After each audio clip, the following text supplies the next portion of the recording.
આકાશવાણી અમદાવાદ વડોદરા પ્રાદેશિક સમાચાર સુકેશ ગુપ્તા વાંચે છે. રાજ્યમાં કોરોનાના દર્દીઓને શોધી કાઢી તેમની સઘન સારવાર અને અલગ રાખવાની કામગીરીના પરિણામે કોવિડ-19માંથી સાજા થનારાનો દર વધીને 85.72% પર પહોંચ્યો છે. ગઈકાલ સાંજ સુધીમાં રાજ્યમાં કોરોનાના કુલ દર્દીઓની સંખ્યા 1,41,000થી વધુ થઈ હતી, પરંતુ તેમાંથી 1,21,000થી વધુ સાજા થઈ ગયા છે અને માત્ર 16,688 એટલે કે 11.8% દર્દી જ હાલ સારવાર હેઠળ રહ્યા છે. રાજ્યમાં કુલ મૃત્યુ 3,490 થયા છે. કુલ સંક્રમિતોના 2% જ છે. આરોગ્ય વિભાગ દ્વારા સ્થાનિક વહીવટીતંત્રને સાથે રાખીને ગઈકાલ સાંજ સુધીમાં 45,89,000 જેટલા ટેસ્ટ કરવામાં આવ્યા હતા અને નવા દર્દીઓની સંખ્યામાં છેલ્લા એક અઠવાડિયામાં 1% જેટલો જ વધારો નોંધાયો છે. અમરેલીની ધારી વિધાનસભા પેટા ચૂંટણી મુક્ત, ન્યાયી અને શાંતિપૂર્વક રીતે થાય તે માટે ખર્ચની દેખરેખ માટે flying squad, static surveillance team વગેરેની રચના કરવામાં આવી છે. કાયદો અને વ્યવસ્થાની પરિસ્થિતિ પર સંપૂર્ણપણે નિયંત્રણ રાખી શકાય તે માટે ચૂંટણી પૂરી થાય ત્યાં સુધી સમયગાળામાં ખાસ કાર્યપાલક મજિસ્ટ્રેટને સરકાર દ્વારા ખાસ અધિકારો આપવામાં આવ્યા છે. દરમિયાન ડાંગ જિલ્લામાં વિધાનસભાની ડાંગ બેઠકની આગામી પેટા ચૂંટણીમાં આદર્શ આચાર સંહિતાના અમલ તેમજ ચૂંટણીની કામગીરીમાં જોડાનારા અધિકારીઓ, કર્મયોગીઓને માર્ગદર્શનનો એક કાર્યક્રમ આજે યોજાઈ ગયો. જિલ્લા ચૂંટણી અધિકારી અને કલેક્ટર એન.કે. ડામોરે વિવિધ પક્ષોના આગેવાનો અને સંભવિત ઉમેદવારોને નિષ્પક્ષ અને ન્યાયી ચૂંટણીનું વાતાવરણ જાળવવા અનુરોધ કર્યો હતો. શ્રી ડામોરે કોવિડ-19ના રોગચાળાને ધ્યાનમાં રાખીને માર્ગદર્શક સિદ્ધાંતોનું પાલન કરવા અને પૂરી કાળજી રાખવા કહ્યું હતું. ડાંગ જિલ્લાના પોલીસ અધિક્ષક, નાયબ વનસંરક્ષક, ચૂંટણી કામગીરી સાથે જોડાયેલા અન્ય સ્થાનિક વરિષ્ઠ અધિકારી વગેરે આ બેઠકમાં ભાગ લીધો હતો.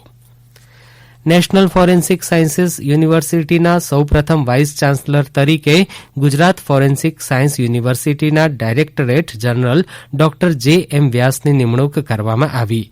સતત 47 વર્ષની ફોરેન્સિક ક્ષેત્રની સુદીર્ઘ કારકિર્દીમાં ડોક્ટર જે.એમ. વ્યાસે 26 વર્ષ સુધી ડાયરેક્ટર પદે સેવા આપી છે. ગૃહ રાજ્યમંત્રી શ્રી પ્રદીપસિંહ જાડેજાએ અભિનંદન આપી યુનિવર્સિટીને આંતરરાષ્ટ્રીય સ્તરે ખ્યાતિ અપાવવા શુભેચ્છાઓ પાઠવી હતી.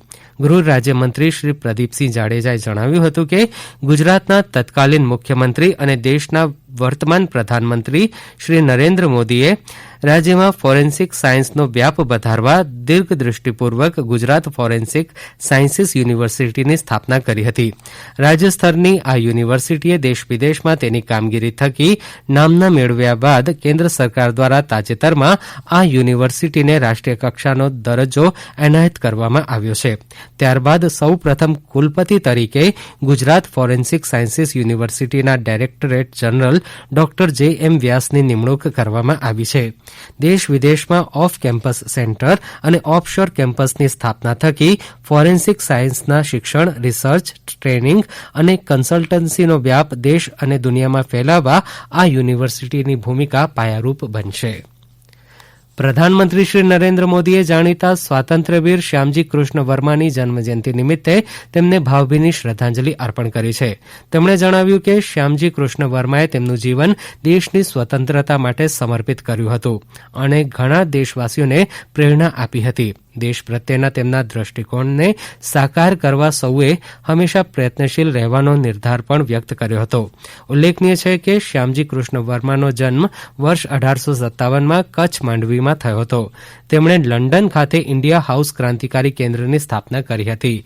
તેમણે ધ ઇન્ડિયન સોશિયોલોજિસ્ટ અર્થાત ભારતીય સમાજ સેવક નામના પ્રકાશન લેખમાં તેમના દ્વારા લખાયેલા લખાણો દ્વારા ભારતની આઝાદીના કારણો વિશે પ્રચાર કર્યો હતો. ગુજરાત રાજ્ય યોગ બોર્ડ દ્વારા આયોજિત યોગમય ગુજરાત અંતર્ગત યોગ બોર્ડના ચેરમેન યોગ સેવક શિષપાલજીના અધ્યક્ષ સ્થાને યોગ સંવાદ કાર્યક્રમ લુણાવાણા 52 પાટીદાર સમાજ ઘર હોલ ખાતે યોજાયો.